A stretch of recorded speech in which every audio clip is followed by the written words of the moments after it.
Hi everyone, today is Palm Sunday and I want us to reflect together on the story of Jesus' entry into Jerusalem. Listen to some words from Luke's Gospel. And as he rode along, they spread their cloaks on the road. As he was drawing near, already on the way down the Mount of Olives, the whole multitude of his disciples began to rejoice and praise God with a loud voice for all the mighty works that they had seen, saying, "Blessed is the King who comes in the name of the Lord, peace in heaven and glory in the highest."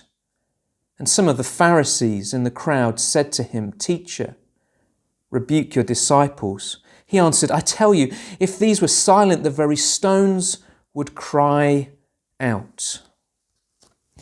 Today I want us to focus on just one simple phrase from this story of Jesus' entry into Jerusalem on Palm Sunday. And it's this phrase: "Blessed is the coming kingdom of our Father David." This is what the crowd was shouting as the buzz was going round that this funny religious leader from up north, who'd been causing such a stir with all of his mighty works that he'd been doing, was finally coming into Jerusalem. There was decades of pent-up expectation that a Messiah, a king, would come. But here's the thing. Their desire, their longing was for a king who would save them from external things. They were looking for a king who would save them from the Roman Empire. They were looking for a king who would save them from external oppression. They were looking for a king who would restore their status in the region to that of when King David or King Solomon was around.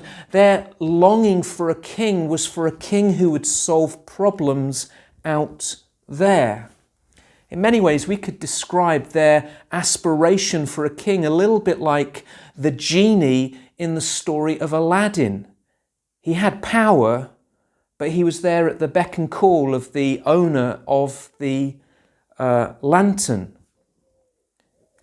And yet here in this story, we see on Palm Sunday that something altogether different was taking place.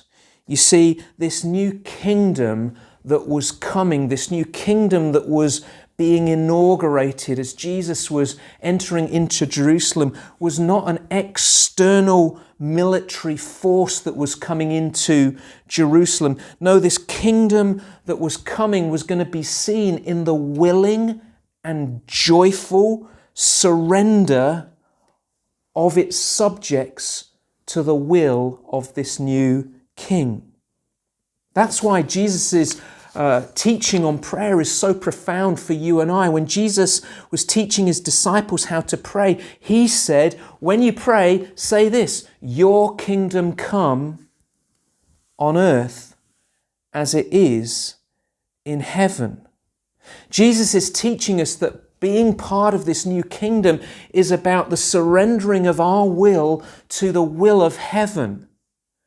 Your kingdom come in my life. Your kingdom come in my decisions. Your kingdom come in how I choose to live and how I choose to react to people around me and how I choose to make decisions about how I spend my money, my time, and how I choose to use my talents.